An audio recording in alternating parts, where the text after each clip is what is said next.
So let's ask the question that story raises. What really is Donald Trump's game plan? Is America doing what America often does, play all sides and then work in its own self-interest? What really is the US's role in a new world order? Has Trump miserably failed in his promise to end wars? In fact, has allowed more wars to take place under his watch. Joining me now, Vivek Kajju, former Secretary, Ministry of External Affairs, Manoj Joshi, Distinguished Fellow at ORF and a senior journalist. And I'm also joined by David K. Johnston, a Pulitzer Prize-winning investigative journalist and author who's tracked Donald Trump very closely. I appreciate all my guests joining me on the show tonight. I want to actually come first to my guests from America because you can give us an insight into this man called Donald Trump, David. What is he up to? I mean, he speaks at times almost as if he believes that he can settle every war in the world. But as we are finding, Donald, as some say, chickens out in the end. What are we to make out of Donald Trump? Well, Rajdeep, Donald has a long history of creating his own reality. He just makes stuff up. You know, he claims, for example, to be the world's greatest expert on 22 different subjects. And that's not possible. And in fact, he knows nothing about many of those subjects. He just makes stuff up. And the people who regard him as a demigod, and America is full of internet messages and images of him suggesting that God appointed Donald Trump to save America and the world. He's bought into that stuff. He believes he has these magical powers. And bluntly, he's mentally ill. He always has been, and I've known him for almost 40 years. So you're saying Trump is creating his own alternate reality. Given what you've just heard, Vivek Kajju, how are we to interpret the events of the last 24 hours? India claims that Narendra Modi gave Donald Trump a kind of reality check on what happened between India and Pakistan. Interestingly, in Hindi, not in English, by the Foreign Secretary, almost to a domestic audience.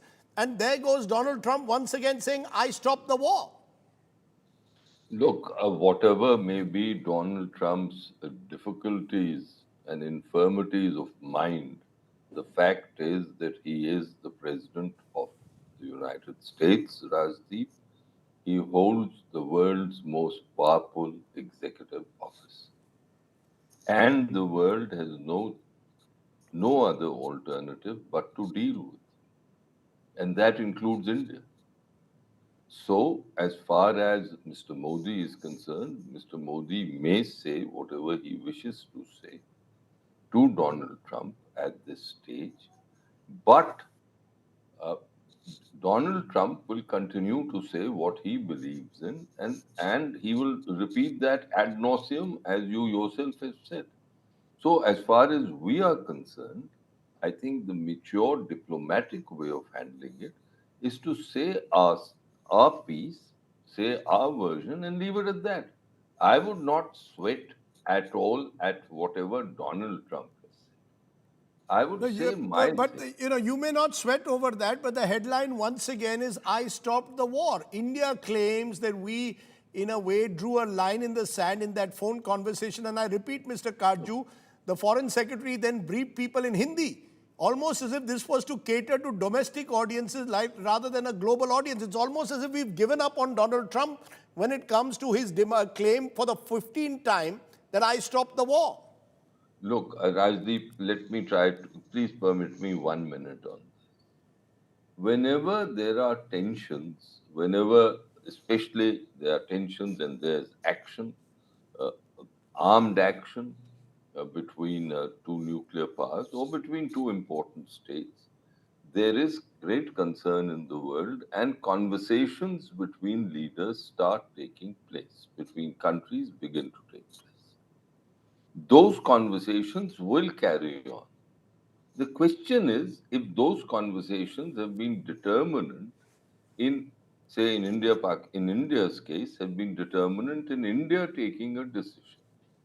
India has a tradition of strategic autonomy and of taking its own decisions. It may hear everyone, but at the end of the day, it decides for itself.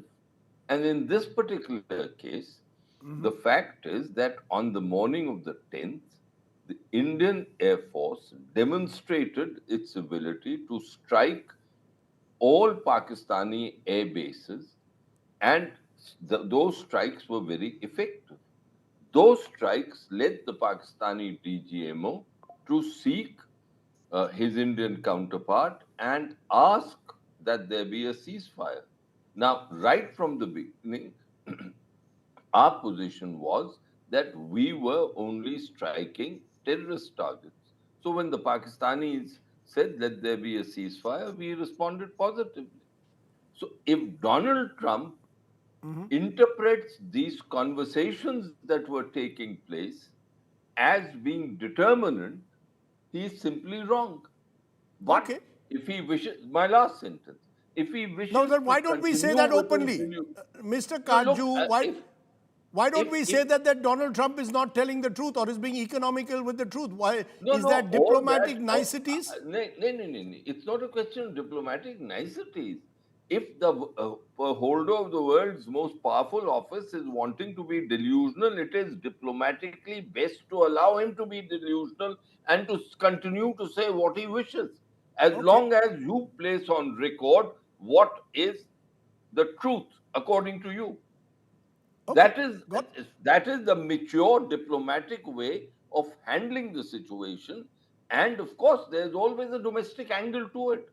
So today, Vikram Misri came out and spoke in good, clear. His articulation in Hindi was perfect, and he put forward his viewpoint. And he said that the Prime Minister conveyed this to Donald Trump, and we should leave it at that and not bother about it one bit. What Donald Trump continues to say. Okay, Our let me concern. let So, me my let me last bring in. point. Yes, yeah, Last complete. point. My, Yes. I think our concern must shift from this to the more important thing of why is he receiving Asim Munir and hosting him to lunch? What does that connote for South Asia and for India-America relations and for uh, I'll also come to in that the in a moment, context Mr. of Kaju. Let me come to Israel-Iran? that in a moment. Let me get Manoj Joshi in.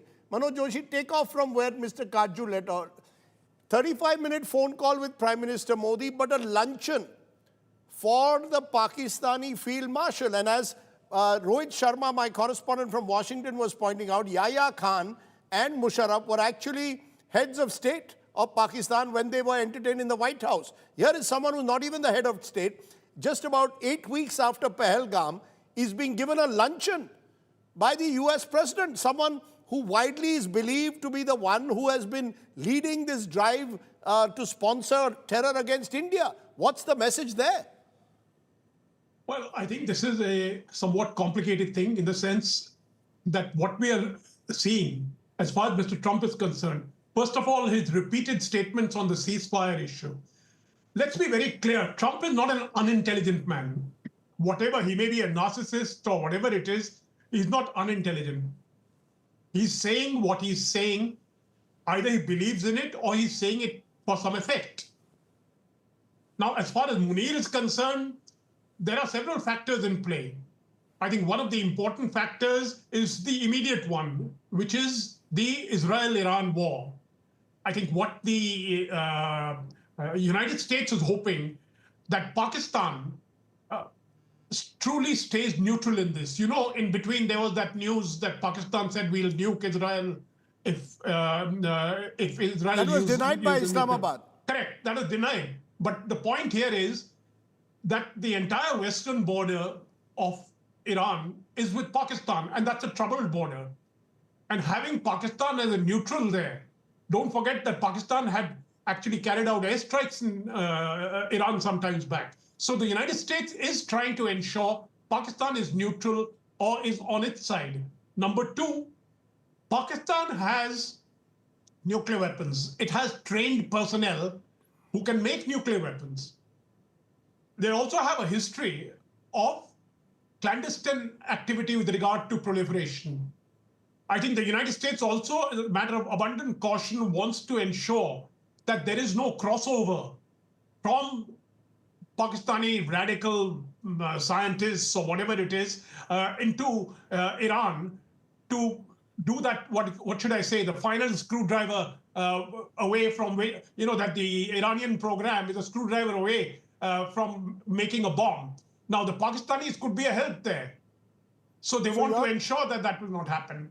And the third thing is, I think the rise of China, China's role in Afghanistan, the role that is playing in Afghanistan, the United States wants to neutralize that effect and is therefore strongly backing Pakistan. And when you say backing Pakistan, you are really have to back the Pakistan army, because after jailing the former Prime Minister Imran Khan, it's the army which is really in control, not Mr. Shehbaz Sharif.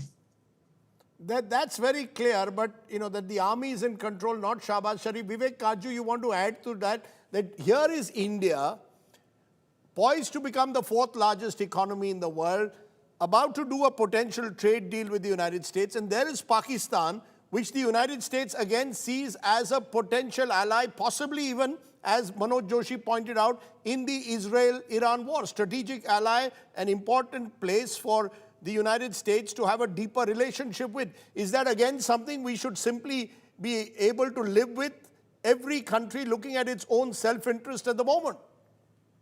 Why at the moment? Always. The diplomatic game is always about self-interest and national interest, Rajdeep, as you know. But let's proceed on this particular issue.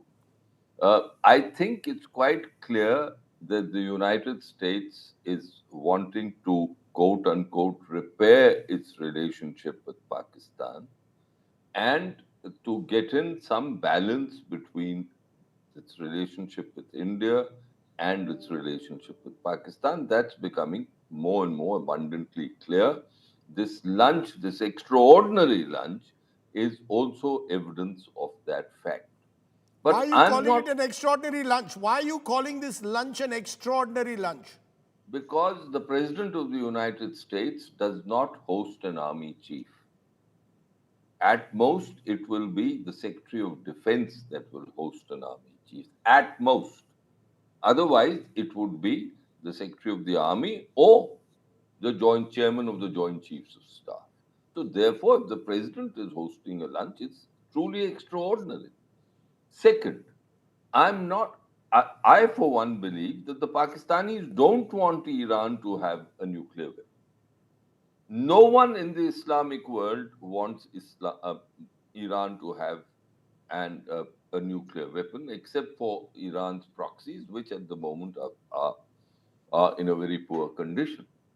Now, therefore, I'm asking myself, why are these great overtures being made, these great gestures to our sympathy? And I can only think that Trump has decided that he will have a go at the Iranian nuclear facilities. But I don't think anyone in America or elsewhere is sure about the consequences of that action. Now, there's also a talk about regime change. I don't know what that means, because I do not see any political force in Iran at the moment which can step in should the Vilayat-e-Faqih, the present system, falls. Therefore, I would think that Asim Munir is important just in case, and this might be wild speculation on my part, but I think one should ponder over this. Just in case the Americans need boots on the ground, which are under their quote unquote control, who can provide them boots on the ground except the Pakistan army? That is the play, to my mind, which is on at the moment. And Asim Munir is being quoted for this. As a result, either way, what it means is the word you use, we have a situation where the US president is having an extraordinary lunch with the Pakistan army chief. Now, it could be why the US needs Pakistan against Iran, how how the US will use Pakistan against Iran if this war there escalates. And I just want to put out how Donald Trump has acted, ending wars or prolonging them. David, I'm coming to you in a moment on that. Russia-Ukraine war, he promised to end the war in 24 hours, push for ceasefire talks. What happened in the end? Ukraine stood firm, Putin's attacks intensified, no ceasefire, no peace. The conflict continues between Russia and Ukraine. Then you have Israel and Hamas. Again, you had a situation where Donald Trump vowed to end Middle East wars, floated a Gaza resort plan. Fighting continues. In fact, it's intensified and no truce in sight. Fighting, or rather bombing, of Gaza continues. Israel-Iran escalation. He tried to strike a deal with Iran. Israel refused to toe the US line. No deal, full-fledged conflict on. David, makes sense then, once again, of Donald Trump. Is he a peacemaker, or is he someone now who wants to, in a way, establish American hegemony, even in the Middle East, possibly using Israel as his ally in it?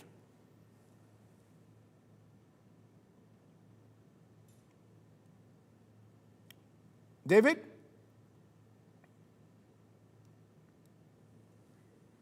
Okay, I'm going to try and see if we can get David on that. But Manoj Joshi, what do you make out of Donald Trump? Is he playing peacemaker now, or is he someone who actually is reveling in what's happening even between Israel and Iran, because it gives the US a chance to play a greater role? Well, Rajdeep, one important thing is Trump has this issue of friends. For example, he sees Putin as a friend. So in his whole approach towards the Ukraine-Russia conflict, he has been leaning towards Russia in a fairly obvious manner. Now, in the case of Israel, he has been giving Israel an extremely long rope, in the sense the whole Gaza thing would have ended had the Biden presidency been there, or had it continued. But Netanyahu, though Trump doesn't have a particularly good relationship with Netanyahu, Trump has been extremely friendly to Israel. He was the guy who transferred the US embassy from Tel Aviv to Jerusalem in his first term.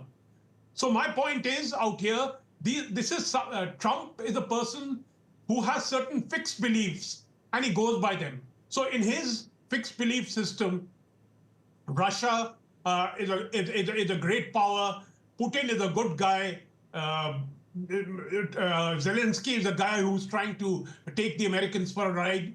Likewise, in the case of Hamas, Hamas are terrorists, Israelis are good guys. But you have a situation where Israel has started 2 wars and does not seem to be able to finish them without American help. Now, this is something which the Americans have to ask themselves, and that is why you're seeing that even the MAGA movement is getting split on this issue, where Trump is carrying out his personal agenda, his personal proclivities are coming to the fore. Let me ask you, David, is the Trump coalition splitting apart on this Israel-Iran war, as some are making it out to be, the whole MAGA coalition? Or is Donald Trump simply someone who does what Donald Trump wakes up every morning and thinks about, and therefore he doesn't even care what some of his aides and advisors are telling him at the moment? Well, both of those are true. Donald only thinks about Donald. He doesn't think about anybody else. You are not a human being. You're an object, either one to be won over and be useful to him, or one to be suppressed and defeated. But there are clear fissures arising in the United States over several issues. Remember, Trump said he would end the war with Ukraine in 1 day. Obviously hasn't happened. Nothing's going anywhere with Gaza, and the conditions are getting worse. His crazy claim that he brought an end to the latest war between, or battles between India and Pakistan. In addition, domestically, at least 5 million people turned out in protests in America last Saturday after this grabbing of people off the street by federal agents not with uniforms, with their faces covered, and without badges. In some cases, leaving children in cars as they took the parents away to be deported. So there's opposition arising, but he's still America's dictator. He just hasn't fully consolidated his power. You're calling him America's dictator. Do you Oh, yeah. believe, and I'll have more on this later tonight, because we have some special guests joining us from the United States who worked in the US military. Do you believe Donald Trump, given your experience of him, will plunge into this war in Iran? At the moment, it certainly looks like he's going to do so. And only, of course, Congress can declare war, not that Donald cares that there are limits on his presidency. I mean, he has said in his first term, I have an Article 2 of the US Constitution. I have an Article 2 that says I can do anything I want. It says nothing of the sort, but Donald believes that it says that. He believes he's all powerful. And I've been warning people since at least 2011 that Donald, if he got to the White House, would be America's first dictator. And what he's doing now is simply trying to consolidate his power. He's removed various generals, inspectors general who look for corruption in the agencies. He has defied court orders, although backed down in a few cases later on. And he has asserted that everything he does is lawful and proper because he's trying to save the country. That's a dictator. He just doesn't have 100% solid control yet, but he's working on that, Rajdeep. He's working on it every day. Just 30 seconds that I have, Vivek Kaju, is therefore Donald Trump, given what you've seen happening over the last few days, especially in the last 24 hours, good or bad for India? I don't look at people or people in office like Donald Trump as good and bad for India. I believe that diplomacy requires that people like Donald Trump are used to promote and safeguard India's national interest. There is nothing good or bad in diplomacy. Those are terms of a moral nature, and the international world, the international community, the world we live in is amoral. And it is this amoral world that one has to navigate. But I would say one thing, at this juncture, with the Israelis having attacked, if I may shift to this, because I think that is the most crucial point in the world today. The Israelis have attacked nuclear facilities in Iran. They can't finish the job themselves. If Donald Trump and America and the rest, Europe, even China and Russia, if I may say so, want that Iran should not get a nuclear weapon, then I think the first step, there are other dimensions not in their control, but this would be in their control, is to get to the nuclear facilities of Iran, which Israel can't get to, and only the Americans can. So as of now, I don't see that whatever may be the split in MAGA, etc., I don't see an alternative for Donald Trump to get him and bomb. I've run out of time, Vivek Kaju. I appreciate all of you joining us. At the end of the day, Donald Trump is someone who has a unique ability to try and make himself the news, which is good for us in the news business, but perhaps dangerous for the world, particularly in a world where morality is being lost when it comes to international affairs.